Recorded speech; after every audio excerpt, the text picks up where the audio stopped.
ईश्वर पर विश्वास उस बच्चे की तरह होना चाहिए जिसे पिता चाहे जैसे भी उछाले, वो निश्चित होता है कि पिता उसे सुरक्षित पकड़ ही लेगा।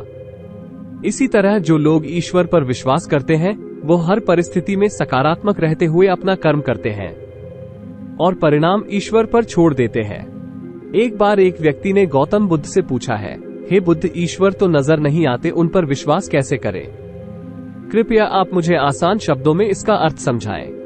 बुद्ध मुस्कुराते हुए बोले, ईश्वर पर विश्वास वाईफाई की तरह ही होता है जो नजर नहीं आता, लेकिन जब पासवर्ड सही लग जाता है तो कनेक्ट हो जाता है।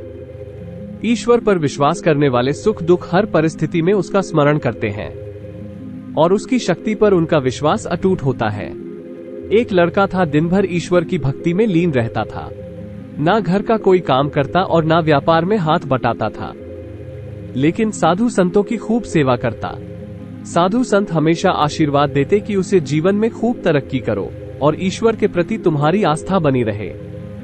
लेकिन कोई काम धंधा ना करने के कारण उसका परिवार उससे बहुत परेशान था।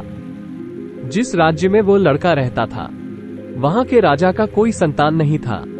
संतान प्राप्ति के लिए राजा ने बहुत से उपाय किए। एक बार उसे किसी ने बताया कि अगर वह किसी नौजवान का बलि देगा तो उसे अवश्य संतान की प्राप्ति होगी।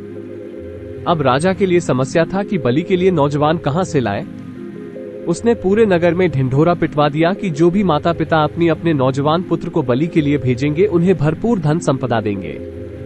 जब ये बात उस लड़के के परिवार को पता चला तो उन्होंने निश्चय किया कि हम अपने पुत्र को राजा के पास भेज देते हैं।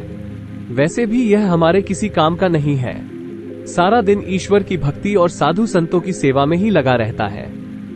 इसके जाने से हमारे पास भरपूर धन वैभव आ जाएगा। लड़के को बलि के लिए राजा के पास भेजा गया। अगले दिन सुबह लड़के की बलि देने से पहले राजा ने उससे अंतिम इच्छा पूछा। लड़का ने कहा, मुझे थोड़ी सी गीली मिट्टी चाहिए। लड़के को गीली मिट्टी दी गई। लड़के ने ईश्वर को याद करते हुए उस मिट्टी से 4 ढेर बनाए। उसके पश्चात उसने 3 ढेर तोड़ दिए और चौथे ढेर को प्रणाम किया। लड़का बोला कि राजन, अब आप मेरी बलि दे सकते हैं। राजा कहने लगा कि तुम मुझे पहले इस बात का भेद बताओ कि तुमने क्यों पहले 4 ढेर बनाए, फिर 3 तोड़ दिए और 1 क्यों रहने दिया? लड़का कहने लगा कि राजन, आप तो बस अब बलि दे, यह मेरे और ईश्वर के बीच की बात है, इसे रहने दे। राजा बोला, यह मेरा आदेश है कि बताओ तुमने 3 ढेर क्यों तोड़े और चौथा क्यों नहीं तोड़ा? लड़का बहुत विनम्रता से बोला कि राजन, कोई भी मनुष्य अपनी रक्षा के लिए सबसे पहले माता पिता, राजा और देवता पर विश्वास करता है, लेकिन मेरे माता पिता ने तो मुझे स्वयं आपके पास बलि के लिए भेजा है, इसलिए मैंने पहला ढेर तोड़ दिया।